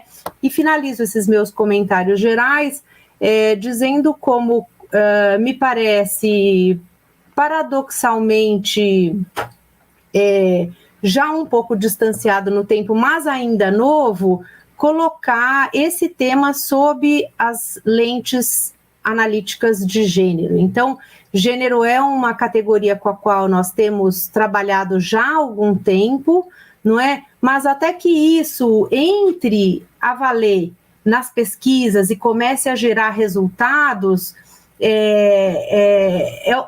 leva um tempo ainda. Então, isso para dizer que tem muito trabalho a ser feito, os trabalhos que foram mostrados aqui são contribuições nesse caminho, né?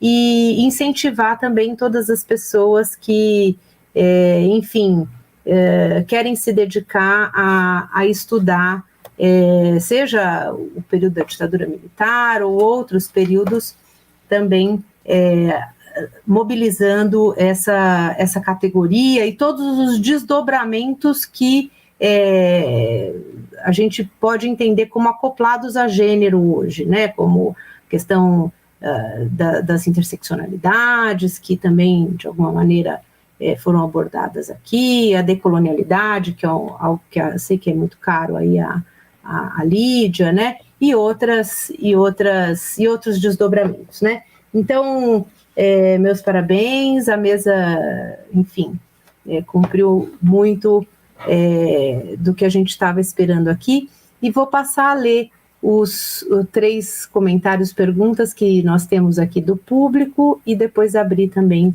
para que nós possamos fazer as nossas colocações. Aqui eu tenho perguntinhas individuais para vocês.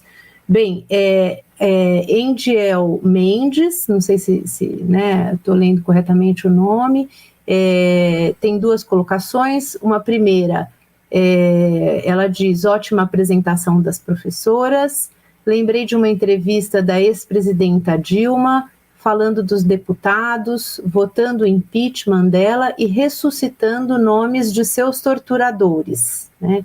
Então, deixo esse comentário para vocês tecerem considerações. E acrescentou aqui uma pergunta, que é a seguinte: como podemos pensar essa violência de gênero que é retomada no presente de forma vexatória para gerar uma nova violência no presente, né? E, por fim, aqui uma questão da Rafaela Lacerda, que, enfim, na verdade, agradece pela mesa, né? A discussão foi ótima, aprendi muito, muito obrigada. Ela não tem uma questão propriamente, mas está aqui agradecendo as apresentações. Então, talvez nós poderíamos fazer já as nossas colocações e daí partimos para as respostas na ordem das falas. Que tal? Vocês gostariam de colocar alguma questão ou querem já vamos direto? Eu tenho algumas perguntinhas pontuais aqui. Posso fazer enquanto vocês pensam, se querem colocar alguma coisa? Bom, eu tenho uma pergunta para a Paula. Na verdade, Paula, Eu não sei se eu entendi direito e se eu entendi errado, daí você, por favor, me corrija. Você disse que nessas gerações, né, que você está trabalhando essas duas questões, o nunca mais e o gênero como paradigma, que você não está criando, enfim, não está muito preocupada ou muito atenta, não sei, a questão das balizas cronológicas, né? E aí eu te pergunto, enfim, você foi muito enfática em dizer que na documentação o termo gênero não aparecia, né? Então, quer dizer, eles podiam estar querendo dizer aquilo, mas sem conceituar. Mas, quer dizer, nessa documentação que já é parte dos anos 90, não te parece que, mesmo sem aparecer o termo, o conceito, não possa ter já algum tipo de presença a questão de gênero na documentação que você está analisando? Por exemplo, o caso da Guatemala, né, que você citou, aparece muito forte essa questão do cruzamento gênero-raça, né? Então, isso não seria já um desdobramento dessa questão da interseccionalidade presente nas suas fontes, né? Então, não entendi muito bem isso, se você quiser comentar um pouquinho. E Lídia, também, assim, gostei muito da sua apresentação, como das demais, e teve um determinado momento que você estava falando das marchadeiras, e você falou assim, bom, talvez elas estivessem equivocadas, né? Na verdade, você não aguentou e soltou essa, assim, né? E aí, quer dizer, elas certamente não achavam que estavam equivocadas, estavam bem aderidas, assim, àquela bandeira política delas, né?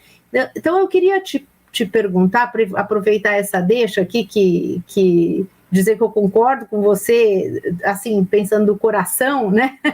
Mas que nível de conhecimento político, assim, da política elas tinham? Se você tem um pouco essa percepção, assim, né, de quão entranhadas elas estavam para perceber os jogos de força, as divisões, também os crimes que aconteciam, enfim, que subjaziam a esse contexto mais geral que talvez chegasse para elas, né? Então, e aí você também falou muito da perenidade, né, dessas mulheres que representavam essas correntes mais autoritárias. Você citou muito o movimento integralista nos anos 30 e depois as mulheres nos anos 60. Então, eu também te perguntaria se você entende que tem marcas específicas do tempo delas durante o período da ditadura militar que as caracteriza, assim, e que as separa, por outro lado, dessas mulheres do período anterior, do período do integralismo, né? E, bem, e finalmente, Paula, se você puder falar um pouquinho também das mulheres que tiveram filhos em situações enquanto estavam encarceradas, porque até tem uma aluna atualmente fazendo um curso que eu estou dando e que ela está fazendo um mestrado sobre isso. Eu a convidei para vir, eu não sei se ela está presente, mas de toda maneira, como vai ficar gravado, pode ser alguém que pode acessar esse nosso material depois. E acho que é isso. Fiz o meu comentário, né, para Mariana já, mas não tem uma pergunta específica. Então, se vocês quiserem fazer ainda alguma outra colocação, senão podemos passar as respostas. E muito obrigada novamente.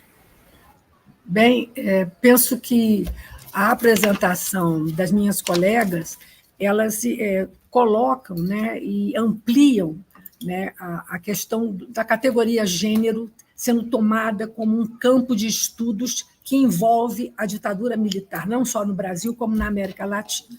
Mas esse não era o tema, não era a categoria que, no caso da minha exposição, eu trabalhei nos anos antes do século XXI. Né? O tema que nós estávamos discutindo já não era mulher, era mulheres.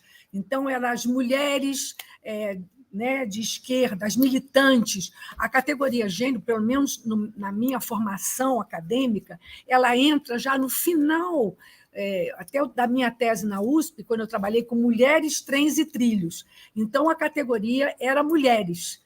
Percebe? A categoria gênero ela enfrentava uma grande resistência ainda no meio acadêmico, né? Porque ela entra já no final do século XX, né? Mas demorou um certo tempo, né? Eu me lembro até da criação do grupo de estudos de gênero pela Raquel Soietti, em 2001, em Niterói, como foi algo assim de surpresa, o que era, por que vai trabalhar com essa categoria, isso lá no Mampu Nacional. Até que o GT de gênero da Ampu foi criado em 2001 pela Raquel Soietti e outros colegas, e eu fiz parte, né, desse grupo, da fundação. Nós não encontrávamos nos encontros regionais adensamento, né, de pesquisa e nem teórico, percebe? Então, a questão primeiro se coloca de como encaminhar a discussão. Então, quando eu pensei em nós estarmos juntas, eu quis voltar a uma historiografia que começa a se preocupar, né, com o protagonismo feminino. Ela quer apontar, porque a retórica e os discursos eram muito compartimentados, né, na militância de esquerda, dos movimentos, né, nos grupos de resistência e dos militares, né, que vai pela Operação Condor. Então, esse trabalho, eu queria ver uma relação, porque se essas mulheres, em 62, tiveram força, né, porque elas eram... Primeiro, o seguinte, quem eram elas? Eu fiz essa pergunta, quem são essas mulheres? Aí eu fui pesquisar quem são as marchadeiras. Elas eram esposas de brigadeiros, elas eram esposas de juízes, desembargadores. Então, eram mulheres que vieram, né, de uma classe média branca, né, e que tinham certa formação. E aí você pergunta, mas qual a participação das mulheres negras, das empregadas domésticas que estavam lá? Elas estavam cumprindo obrigações dadas pelas suas patroas. Lembrem que a relação patroa-empregada e mesmo a questão da profissionalização da empregada doméstica é muito posterior. Essas mulheres eram tidas como filhas de criação, né? Faziam todos os trabalhos de casa e serviam também para dar os telefonemas e divulgar. Então, quando você coloca... Quem eram essas mulheres, qual era a formação, se elas tinham uma formação política, eu acho que, em grande parte, algumas poderiam estar pensando, mas estavam muito envolvidas pelo discurso político da época, que era conduzido pelos jornais, né, como a UDN, os jornais da Uriane, Carlos Lacerda. Eu vi os partidos praticamente apoiando a ditadura. Aqueles que não apoiavam foram silenciados, o Congresso foi fechado. Então, 64 foi um marco muito forte, né? E isso elas vinham praticamente fazendo ressonância, né, em direção a esses discursos familiares. Porque quem que elas defendiam? Qual era a bandeira, no caso da Cândida? Era a família, era a mulher nesse espaço privado, né, que se arvoraram de ocupar o espaço público, mas com uma grande missão, a missão de salvar o país. Percebe? Então, aí entra toda uma forma de ser e de defesa. Eu tenho um depoimento de uma integralista, que ela era ferroviária, e quando ela perguntou por que ela foi ser integralista, ela disse, apesar de ser mulher, eu vesti a camisa verde para defender a minha pátria. Percebem como o discurso ainda, ela estava adentrando ao espaço público, né? O voto veio de 32, mas as mulheres passaram a votar em 34, depois veio o Estado Novo. Então, essa formação, né, ela foi muito lenta. E quem que usufruiu do voto? Foram as mulheres de classe média, né? Mas estavam muito imbuídas dessa questão do privado. Então, eu penso que os temas, tanto da Paula quanto da Mariana, foram importantes porque nós já estávamos ampliando a pesquisa, né? Quando eu fui trabalhar com a viuvez na ditadura, que eram mulheres que passaram por violência sexual, passaram por violências terríveis, não só dentro da esquerda, porque a questão não foi só os militares. Havia a violência sexual dentro dos aparelhos, né? Onde elas atuavam como companheiras, né, no chamada ou companheiras. Então, eu achei interessante, primeiro, esse aspecto. Segundo, acompanhando o tempo presente, a história do tempo presente, e esses movimentos das mulheres falando, né, para os repórteres e publicamente, eu me lembrei e falei, gente, há uma relação íntima com as mulheres da CANDE. Os discursos são os mesmos, os documentos as missões são as mesmas. Gente, quando eu vi aqueles acampamentos na porta dos quartéis pedindo o golpe militar e pedindo o retorno da ditadura, a pergunta é qual a formação dessas mulheres? E eram muitas delas advogadas. Tivemos, inclusive, uma professora da Unesp, que foi uma das financiadoras do ônibus que saiu daqui do interior de São Paulo para participar lá em Brasília. Ela foi exonerada. Percebe? Mas ela estava imbuída. E uma professora, né, de uma universidade. Então, o envolvimento dessas mulheres hoje, eu acho que é um estudo a ser feito, viu? Urgente. Porque quem são essas mulheres hoje? A pergunta que você me fez, hoje eu continuo remoendo, continuo refletindo. Essas mulheres de hoje, que classes são? Pertencem? Aí a interseccionalidade entra. Né? Que tipo de mulheres são essas? Como é que elas agem? Eu conheço as deputadas, que, inclusive, nós tivemos uma colega, que a Mariana conhece, que teve uma colega, uma menina que era estudante, orientanda dela, que praticamente acusou ela no processo de arregimentação usando gênero.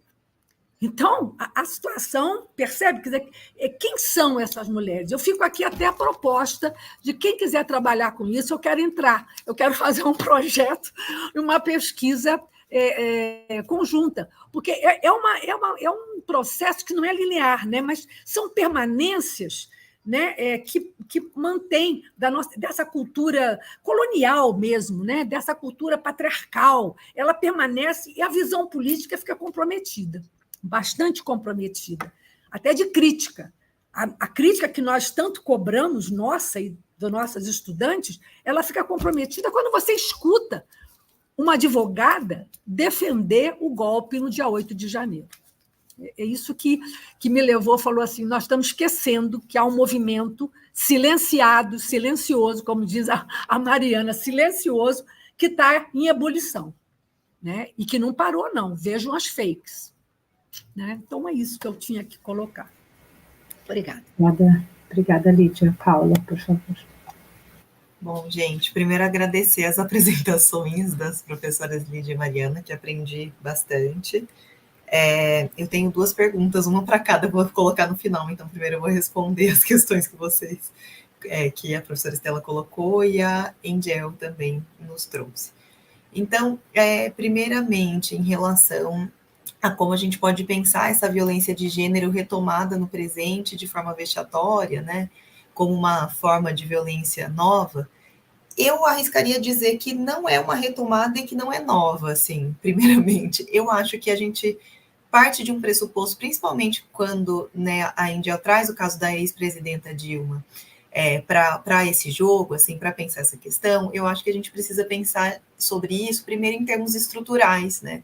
O patriarcado é uma permanência desse tempo inteiro, né? Não essa violência não é uma violência que esteve restrita aos anos de ditadura e que vem sendo retomada. Obviamente, a gente consegue perceber isso como cidadãs, que há, sim, um fortalecimento da direita, uma organização mais fortalecida e mais profunda da extrema-direita, e com discursos de ódio mais profundos também, mais aprofundados, mas eu acho que ainda quando não estávamos nesse momento, ou percebendo, identificando esse crescimento, ainda assim o patriarcado ainda imperava como algo estruturante. Então, eu acho que essa violência, ela não foi retomada, né? E eu coloco isso eu acho que é um ponto bastante importante de ser notado, porque quando o Bolsonaro sobe e faz um aceno à Ustra para votar o golpe em relação a Dilma, ele está trazendo a cena pública num lugar absolutamente inapropriado, em que ele deveria ter saído preso de lá, a figura de um torturador, né? Claro, é um manejo que a direita faz de uma figura que sempre esteve colocada, e sempre esteve colocada nesse lugar de proteção que o patriarcado dá para ele, né? Não só o patriarcado, mas também o patriarcado, que eu acho que é a categoria mais importante nessa conversa de hoje, pelo tema que a gente está tratando. E aí eu acho que se combina isso, e aí sim, a questão da revitimização, né? As mulheres, né, especificamente, que foram vítimas de violência sexual, elas tendem a sofrer revitimização em ambientes da justiça, né, nas cortes. Isso é bastante comum e triste e aberrante, e também é um manejo muito colocado e muito comum nessa sociedade que tem esse braço estruturante do patriarcado, né? Então, eu acho que essa retomada seria mais no sentido de revitimização, mas eu acho que tem uma permanência que a gente tem que estar atenta a ela para fazer essa análise, né? E aí, em relação às perguntas da professora Estela Mares, primeiramente, sobre a questão das gerações, né? De fato, a baliza cronológica, ela é importante, mas eu não queria colocá-la como um pressuposto nessa análise especificamente, porque eu acho que, por exemplo, o caso da segunda experiência de comissão uruguaia, ele conversa e dialoga muito mais com a geração dos Nunca Mais, ainda que tenha sido uma experiência dos anos 2000, do que com a geração que tem o gênero como paradigma, porque não aprofunda a reflexão em torno dessa categoria analítica, né? Porque o que eu percebi analisando os relatórios dessas comissões do Cone Sul e da América do Sul em geral, é que nessa primeira geração o gênero não é expresso de forma objetiva, evidente, né, com todas as letras, porque não era uma categoria ainda formada no campo de estudos, né? Mas ele está ali, ele pode ser garimpado, como eu disse, né? A gente consegue ver evidências de uma preocupação que dialoga com essa expectativa. E já nessa segunda geração, que tem essa postura mais paradigmática em relação a esse assunto, aí sim a gente percebe que algumas comissões trazem gênero como uma palavra, como um termo, como uma categoria, a própria Comissão Nacional da Verdade do Brasil faz isso, e mesmo as que não trazem, existe ali a construção de algo incontornável, como eu e Mariana Joffre sempre conversávamos nas nossas reuniões de orientação. A gente chegou um pouco nessa conclusão. Em algum momento, o gênero passa a ser um tema quase incontornável, né? Então, as comissões vão trazer isso com muito mais evidência, quase um compromisso, quase que não dá para não ter, né? E a gente vê isso acontecendo com outros temas também. Depois que eu finalizei a minha dissertação em 2017, perseguindo ainda as trajetórias das comissões da verdade, a gente percebe que isso acontece com outros assuntos, né? Não é o tema, o único assunto que tem esse percurso. Então, por exemplo, a questão indígena é muito forte no relatório da Comissão da Verdade da Guatemala, por motivos óbvios, porque existe uma tentativa de genocídio étnico, né? Mas a Comissão da Verdade do Canadá tem um super trabalho em relação aos indígenas. Ela nasce dessa necessidade de apuração em relação a esses crimes.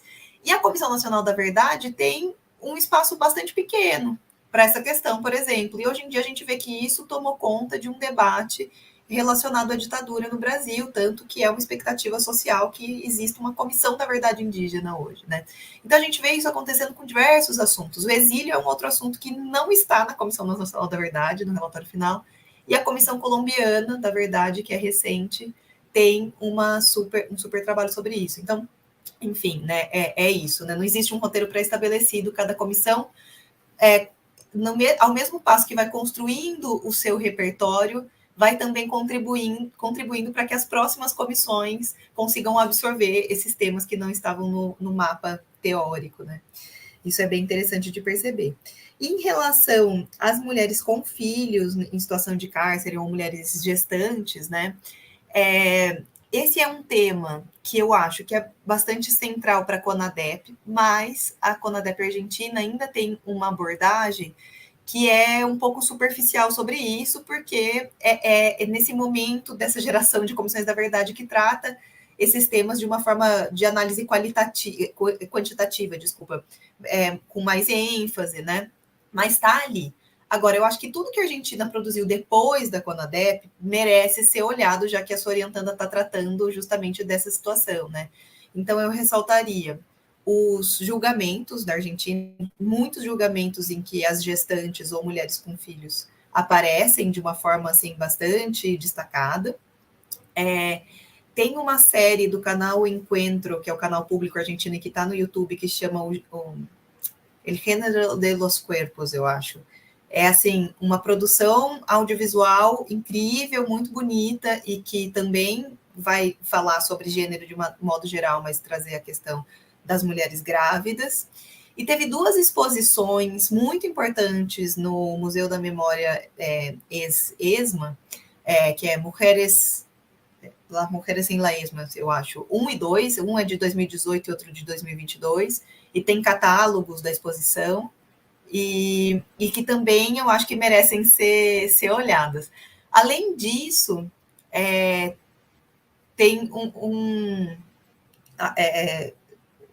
um livro muito interessante uruguaio que eu posso te passar depois, que eu não tenho a referência dele aqui. Eu acho que valeria ela dar uma olhada, que é só sobre mulheres grávidas. E é isso. Eu tenho 2 perguntas, não sei se dá tempo, se a gente está com o tempo estourado. Não vai dar tempo, né? Estou lendo os lábios da professora Lídia, tá bom. Então é isso. Boa noite. Bom, gente, eu vou tomar a palavra aqui, já que nossa mediadora teve que se ausentar momentaneamente, para fazer alguns comentários, então, finais. Eu achei bem a propósito a lembrança da Indiel, né, a questão da Dilma, inclusive porque nessa cena aí que nós vimos hoje, né, a gente tem o agente repressivo que, diante da fala da adolescente que ele tem na frente, da filha do general, né, o que ele vai fazer? Ele vai responder com esse ato, que é um ato que, de certa forma, tanto se dirige a ela, no sentido de impor um lugar para ela, um lugar de gênero para ela, que é o lugar de subordinada e de vítima de violência, mas também que vai impor um castigo ao pai dela, né? No final das contas, ele está aí realizando uma espécie de uma vingança a um opositor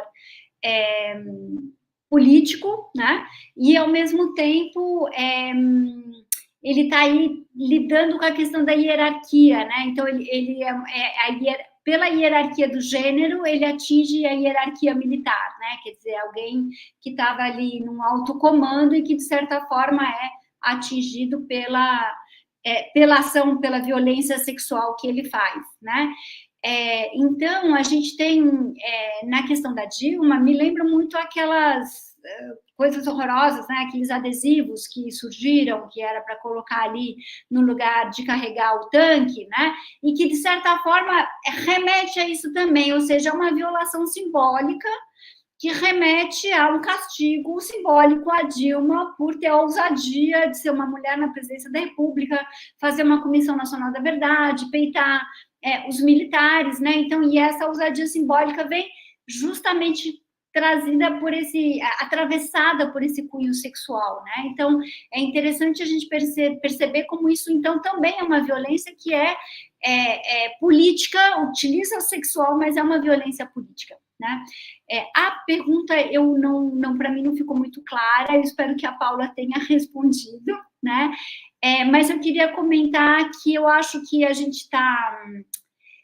Com o surgimento do campo da história do tempo presente, a gente passou a ficar mais atento a essa questão das permanências do passado no presente, né? Eu acho que hoje, com esse ressurgimento dessa onda da direita e desses grupos conservadores, que nós, na nossa ilusão iluminista, achávamos que tinham sido superados, porque estávamos dentro de uma perspectiva de tempo aí meio do progresso, inclusive de um progresso civilizatório, num sentido positivo, né? Um progresso democratizante, né?